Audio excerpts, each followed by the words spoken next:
मेरा नाम आसिया नूर है और मैं मर्दान से ताल्लुक़ रखती हूँ। अभी मैं as assistant director sports Mardan board काम कर रही हूँ।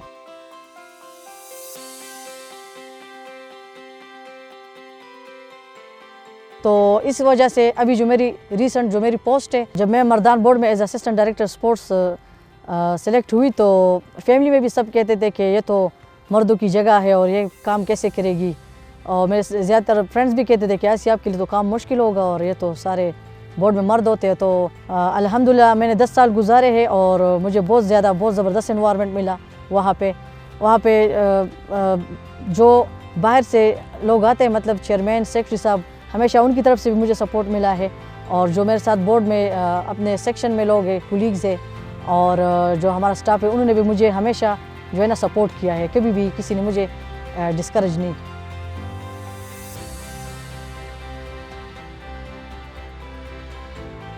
राइट टू प्ले अप्रैल 2010 में ज्वाइन किया और 2013 तक मैं राइट टू प्ले का हिस्सा रही। राइट टू प्ले में मैंने जितना भी काम किया तो वो मेरा ज़्यादातर वास्ता बच्चों के साथ, उनके पेरेंट्स के साथ पढ़ता था।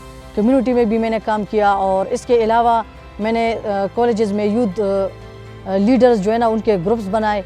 उसके अलावा यूनिवर्सिटी के हॉस्टल में भी मैंने टीम्स बनाए। तो ऑलरेडी मैं वहाँ पे लोगों के साथ इंटरेक्ट थी और बहुत ज़्यादा मेरा काम जो था वो मोटिवेशन का था।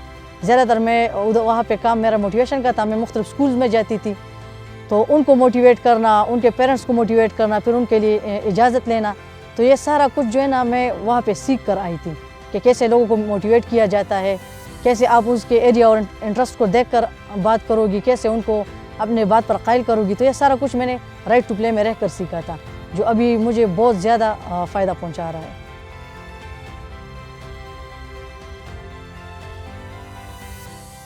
10 खिलाड़ी है वो इंटरनेशनल प्लेयर बनी है। इनमें से कुछ बच्चियों ने 2 टूर्स किए, कुछ ने 1 टूर किया है। तो ये वो बच्चियाँ थी जिनको घरों से परमिशन नहीं थी। इन सब के घर में जाकर मैंने परमिशन ली, कुछ को मैंने अपने ऑफिस में बुलवाया और मैंने उनके पेरेंट्स को ये यकीन दिलवाया कि ये बच्चियाँ आपके बेटे बनेंगे और ये इंशाल्लाह फ्यूचर में आपको सपोर्ट करेंगे। और आप यकीन करें कि मेरी अभी कुछ प्लेयर्स ऐसे हैं जो अपने घर वालों को फाइनेंशियली भी सपोर्ट कर रही है और वो एक बावकार ज़िंदगी गुजार रही है। वो उनको जो जूनियर है वो एक रोल मॉडल के तौर पर देख रही है।